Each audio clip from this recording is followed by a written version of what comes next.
بسم اللہ الرحمن الرحیم۔ السلام علیکم ورحمۃ اللہ وبرکاتہ۔ جماعت نہم بیٹے، آج آپ کے اردو کے کام میں ہم غزل نمبر 2 خواجہ حیدر علی آتش کے مشقی سوالات کا حل دیکھیں گے۔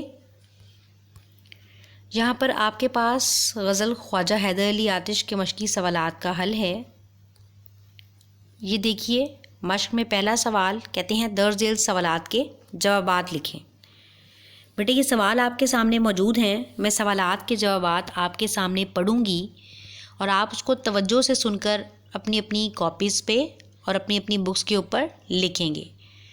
یہاں آپ کو یہ کام بول کر لکھوانے کا مقصد یہ ہے تاکہ آپ کی تحریری مشق ہو سکے اور آپ لکھنا سیکھ سکیں۔ سوال نمبر 1 دیکھیے، کہتے ہیں شاعر نے ہمیشہ کس کے وصف لکھے ہیں؟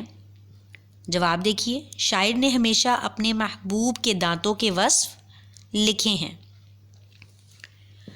سوال نمبر 2، شاعر کی عمر کیسے بسر ہوئی؟ شاعر کی عمر مایوسی اور نا امیدی میں بسر ہوئی اور وہ یہ خواہش کرتا رہا کہ شاید وہ اپنے محبوب کی خوشنودی کا حصول پا سکے۔ اگلا سوال دیکھیں، شاعر نے اپنی کشتے سخن کے بارے میں کیا کہا ہے؟ شاعر نے اپنی کشتے سخن کے بارے میں کہا ہے کہ وہ ہمیشہ سرسبز رہی، تازہ رہی، آباد رہی۔ اگلا سوال، برہمن کو کس بات کی حسرت رہی؟ برہمن کو بتوں کے کلام یعنی محبوب کے بات کرنے کی خواہش رہی اور یہ طلب رہی کہ اللہ ان کو قوت گویائی عطا کر دے۔ آگے کہتے ہیں شاعر کا قلم کیا کام کرتا ہے؟ شاعر کا قلم محبوب کے دانتوں کی تعریف بیان کرتا ہے۔ ٹھیک ہے بیٹا، اگلا سوال ہے، کہتے ہیں مندرجہ ذیل تراکیب کے معنی لکھیے۔ یہ الفاظ کے معنی ہم پیچھے بھی کر چکے ہیں، آپ نے الفاظ کے معنی کا اعادہ وہاں سے کر لینا ہے۔ آگے اگلا سوال آپ کے پاس ہے، متن کو مد نظر رکھ کر کالم الف میں دیے گئے الفاظ کو کالم بے کے متعلقہ الفاظ سے ملائیے۔ یہاں دیکھیں آپ کے سامنے میں نے اس کا حل کیا ہے، میں اس کو ایک دفعہ پڑھ دیتی ہوں۔ اندھیرا، غم، اور اس کے آگے اس کا جواب دیکھیں اجالا، یعنی میں اس کا جواب پڑھتی جاؤں گی، آپ نے اس کو اس کے آگے ٹیلی کرتے جانا۔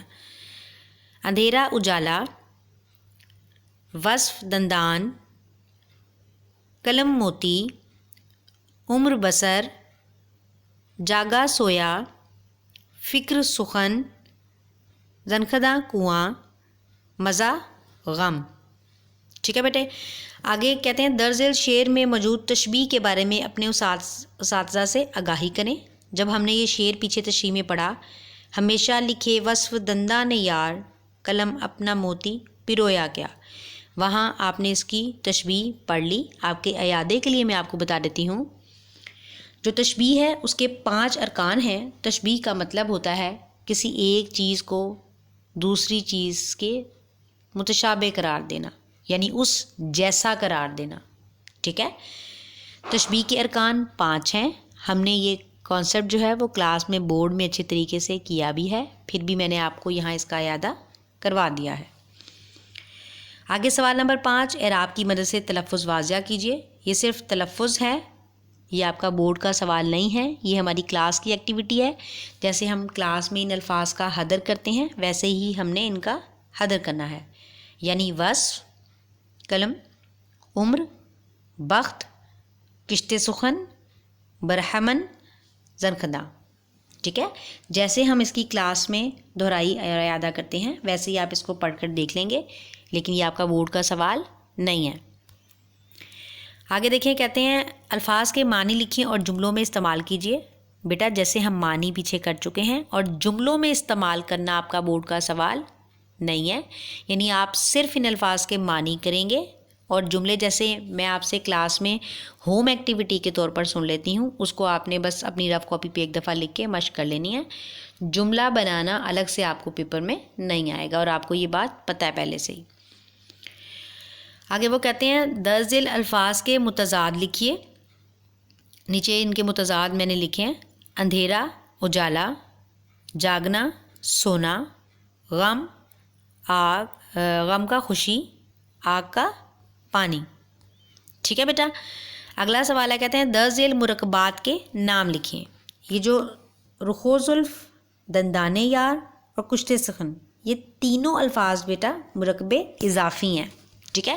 آپ کو پتہ ہے نا کہ جن الفاظ کے بیچ میں واؤ آ جاتا ہے اور اردو میں وہ بھی, اور جن کے نیچے کسرہ آتی ہے وہ بھی, وہ کون سا مرکب ہوتے ہیں؟ مرکب اضافی ہوتے ہیں. یعنی یہ مرکب اضافی کی علامات ہیں. ٹھیک ہے بیٹا. یہ کام آپ نے, جو آپ کو مشق پیچھے کروائی گئی ہے, آپ نے اس کو اچھے طریقے سے اپنی اپنی کتابوں کے اوپر بھی لکھ لینا ہے, حل کر لینا ہے, جیسے میں آپ کو کلاس میں کرواتی ہوں. ٹھیک ہے. اور جو سوال آپ کو لکھنے کے لیے بتائے گئے ہیں وہ آپ نے ایک دفعہ کتاب پر لکھ کے بھی مشق کر لینے ہیں اور ایک دفعہ اپنی رف کاپی پہ بھی لکھ کر مشق کر لینے ہیں. آگے دیکھیں, کہتے ہیں غزل کو غور سے پڑھیں اور درج ذیل کے جواب دیں. کہتے ہیں اس غزل کا مطلع کون سا شعر ہے؟ بیٹے مطلع, مقطع, ردیف, قافیہ کی تعریف آپ کو پہلے کرائی گئی ہے, میں اس کو اعادہ پھر بھی آپ کو کرواتی ہوں. مطلع آپ کو پتہ ہے نا, کسی نظم یا غزل کا وہ پہلا شعر جس میں شاعر ردیف اور قافیہ استعمال کرتا ہے, ہم اسے کیا کہتے ہیں؟ پہلا شعر. یعنی وہ کہتا ہے اس غزل کا مطلع کون سا شعر ہے, یعنی پہلا شعر. اور وہ پہلا شعر کون سا ہے؟ رخو زلف پر جان کھویا کیا, اندھیرے اجالے میں رویا گیا. یہ شعر اس غزل کا پہلا شعر ہے. کہتے ہیں اس غزل کا مقطع کون سا شعر ہے؟ مقطع کی تعریف, اس کسی نظم یا غزل کا آخری شعر جس میں شاعر اپنا تخلص استعمال کرتا ہے, ہم اسے مقطع کہتے ہیں.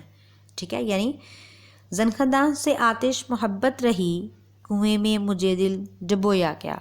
یعنی آخری شعر جو ہے وہ مقطع ہے. آگے کہتے ہیں اس غزل کی ردیف کیا ہے؟ اس ردیف کہتے ہیں کسی نظم یا غزل میں وہ لفظ جو قافیہ کے بعد آئے اور بار بار دہرایا جائے. ٹھیک ہے. تو اس غزل کی ردیف جو ہے وہ کیا ہے؟ آگے وہ کہتے ہیں اس غزل میں موجود کوئی سے 5 قوافہ کی نشاندہی کیجیے. قوافہ جیسا آپ کو پتہ ہے یعنی ہم آواز الفاظ, سیم ساؤنڈ ورڈز. کھویا, رویا, پرویا, سویا, بویا. ٹھیک ہے بیٹا. یہاں آپ کے تمام مشقی سوالات کا حل ہو گیا. اس کے مشقی سوالات کے حل کے ساتھ ساتھ ہم جیسے کتاب کے پیچھے دیے گئے گرامر کے کانسیپٹس کا اعادہ کرتے ہیں, ان کو بھی آپ نے دہرانا ہے اور ان کا اعادہ کرنا ہے. تمام کروائے گئے کام کو اچھی طرح یاد بھی کرنا ہے اور اس کی لکھ کے مشق بھی کرنی ہے, اور جو مشکل الفاظ ہیں انہیں یاد کرنے کے ساتھ بار بار لکھ کر دیکھنا ہے تاکہ آپ کے تحریری کام میں غلطی نہ ہو. ٹھیک ہے. مشقی و مختصر سوالات کا حل کریں گے آپ کتاب پر, اور کثیر الانتخابی سوالات کو ایک دفعہ بول کر بھی یاد کریں گے اور لکھ کر بھی یاد کریں گے. شکریہ. اللہ حافظ. اللہ